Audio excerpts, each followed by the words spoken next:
तैयार हो? लिखो।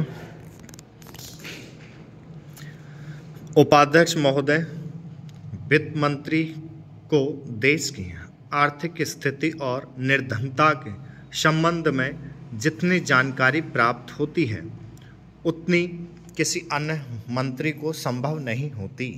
बजट बनाते समय वैसे तो बजट में आय व्यय का ब्यौरा होता ही है, लेकिन मूल रूप में देश की आर्थिक नीतियों में किस प्रकार का परिवर्तन हो तथा किस मार्ग पर वह देश को चलाना चाहते हैं, सरकार का लक्ष्य क्या है, इन सब नीतियों का बजट में विवरण होता है।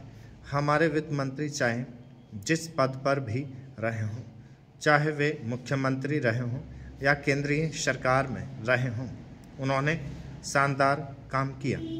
जिस समय उन्होंने बजट प्रस्तुत किया उस समय देश को और विशेष रूप से गरीबों को उनसे बहुत सी आशाएं थीं।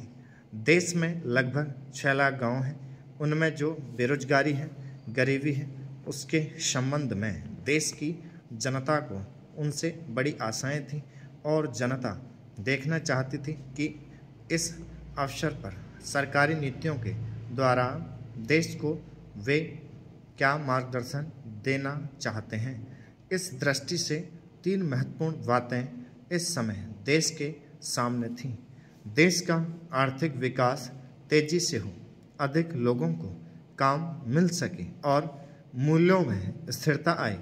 जहां तक इन 3 उद्देश्यों का संबंध है, हमने देखा कि उस ओर कुछ प्रयत्न हुए हैं।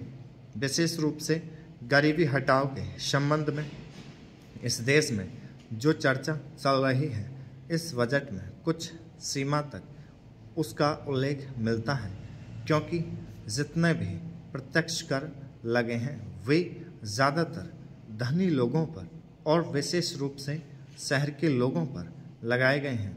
इस तरह से जो एक प्रकार की आर्थिक असमानता हमारे देश में चल रही है, उसको दूर करने का प्रयत्न अवश्य किया गया है। लगभग 5 दशक पूर्व जब हमारा देश स्वतंत्र हुआ था, उस समय देश में जितने सरकारी कर्मचारी थे वे ऐसा समझ बैठे थे कि अब तक देश में जिस तरह से अंग्रेज़ों का प्रशासन चल रहा था उस तरह से काम नहीं चलेगा, क्योंकि कांग्रेस के जो नए लोग आए थे, जो मंत्री बने थे, वे लोग धन के मामले में त्यागी आदमी हैं। स्टॉप